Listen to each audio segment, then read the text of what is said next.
poll workers to Capitol Police officers to FBI agents, the modern-day Republican Party has seemingly left no stone unturned in recent years when it comes to unleashing violent rhetoric against public servants.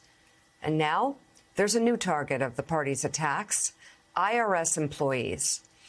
In recent weeks, a baseless conspiracy theory propagated by top GOP leaders has spread to all levels of the Republican Party, and it's a lie.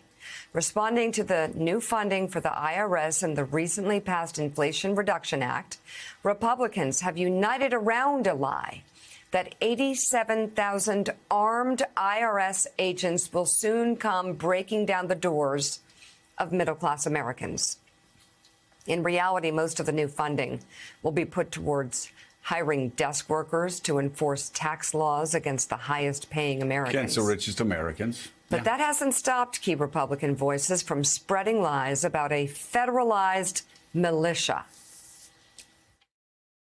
Are they going to have a strike force that goes in with AK-15s already loaded, ready to shoot some small business person in Iowa? Is the IRS gearing up for war in our country? Is Nancy Pelosi trying to start a nuclear war in Asia? Is there an effort by the national security state to stoke violence in a civil war here at home? Those IRS agents are designed to come after you. They're not designed to come after the billionaires and the big corporations. They're designed to come after small businesses and working families. They're going to go after the mom and pop. They're going to go after the small business person, the independent contractor, the Uber driver, and they're going to focus on basically parts of the country that don't support what the regime is trying to do. Let's bring in NBC News reporter Ben Collins. He's been tracking the spread of this far-right conspiracy theory on the internet. He's with us now. So one of the reasons I wanted to talk to you today about this is I had, which I talked about on the show yesterday, two really disturbing discussions with people I've known. One family member I've known my entire life talking about civil war.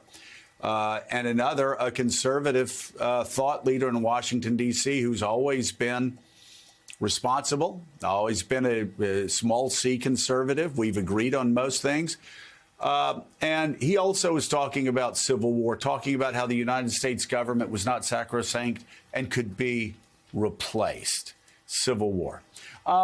In both of the conversations, one of their key talking points was that 87,000 IRS agents are going to be armed with AR-15s, and they're going to be coming to kick down their doors. This was I knew it was a spectacular lie, a spectacular conspiracy theory. But I must say, most of these conspiracy theories and lies that put federal employees at risk are spread by backbenchers. This lie is being spread by the top Republican in the House, some of the top Republicans in the Senate. And Charles Grassley asking, are they coming with loaded AR-15s? Mitch McConnell, what are you going to do about this, Mitch? Nothing. Are they coming with loaded AR-15s to mom and pop houses? I think Marco Rubio's writing about it. Like Kevin McCarthy. And all this is doing, I don't have to explain it to you, and forgive the rant. I'm trying to explain to my viewers why we're having this discussion right now. It's just putting more people's lives at risk because of this conspiracy theory. Where the hell did this conspiracy theory start? It started obviously in the dredges of the internet, but the difference is between now and several years ago, all of the GOP lawmakers are in on this. They're clearly fine with it. So let's take, for example, Jade Helm in 2015. Jade Helm is this conspiracy theory that Texas is about to be taken over by Barack Obama, who wanted to take over the government permanently. He wanted to, run for a third term or something. So he was getting all of these military contractors together to quietly take over Texas. In 2015, Ted Cruz got a lot of phone calls about this because it was on InfoWars all the time. It was a huge thing in militia circles that this was, it was finally happening. They were finally coming to take your guns.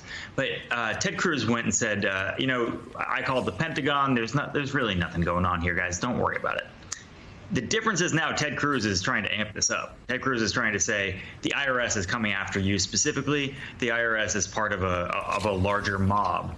And that's the difference now, is those InfoWars ideas that used to exist exclusively on the, on the extreme far right, the stuff on the end caps at the supermarket that wasn't brought up in regular politics. That is the GOP now. That's a huge part of what they do. They ramp up the fear. They try to break down the walls between two different ideas. For example, the idea that the FBI is searching Mar-a-Lago, with the idea they're going to come after you with FBI agents. Those two things coalesced into one big idea last week. And it's because it suits their narrative that if they're coming after Donald Trump, they're eventually going to come after you. Ben, as you know, because you've looked into this, there is a division of the IRS that carries weapons, and it has since 1919 for 100 years. So I think that's where they're digging deep to try to find some evidence, but that's not a new thing. And it was happening under Donald Trump as well a couple of years ago. I guess the question is what this means to the base, the people who are hearing the voices of Chuck Grassley and Ted Cruz and other members of Congress whose words they follow and listen to very closely. When the stakes are raised to, as they have been with the FBI search of Mar-a-Lago, we are now at war with the government. And you now have members of Congress saying, in fact, the government is coming to your door armed, ready for war, be ready. What do people online hear when they hear those comments? Yeah, they hear war. And these are in civilian spaces, by the way. This is on TikTok. Militias have taken to TikTok recently, specifically to recruit based on this thing. It's people, holding up their guns and saying, come and take it, basically, to the 87,000 IRS agents.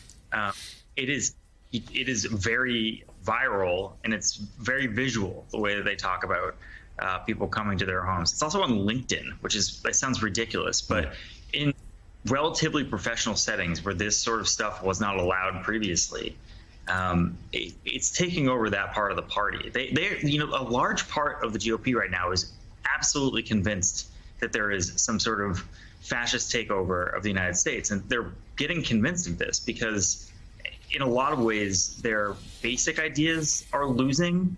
And they're resorting to threats and intimidation, and that is an enormous problem for them. And by the way, when you talk about the gun part of this, the thing that they always bring around, there are, like you said, there are parts of the IRS that are supposed to be part of the job description. Literally online is that people should be comfortable holding a gun, and it says it on that job description. That's just one of several kinds of jobs. Just like if you're in the NBA, a coach does a very different thing than a point guard.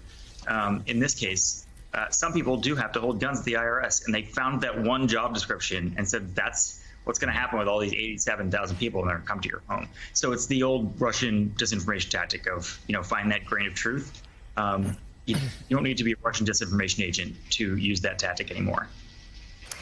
Ben, you've talked a couple of times throughout this segment about InfoWars, and Alex Jones, you could say, is maybe the chief disinformation officer of all the conspiracy theories in this country, because if it doesn't start with him, he amplifies it.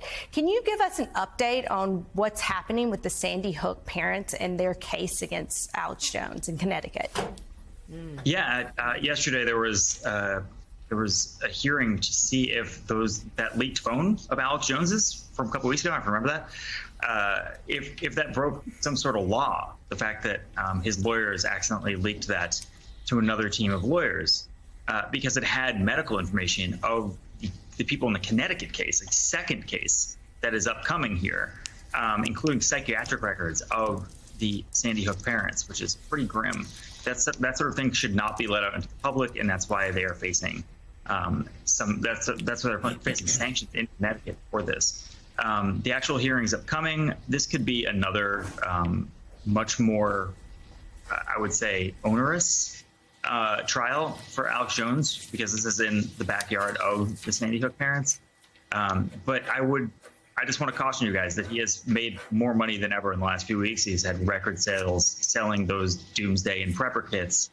And it's in part because he was able to fundraise off of that lawsuit in Texas. It's also in part because he's able to fundraise off of the mainstreaming of this idea that the government's coming to take your stuff and the apocalypse is coming. It is a very regular thought right now in the GOP that Alex Jones planted a seed for in the last 2 decades.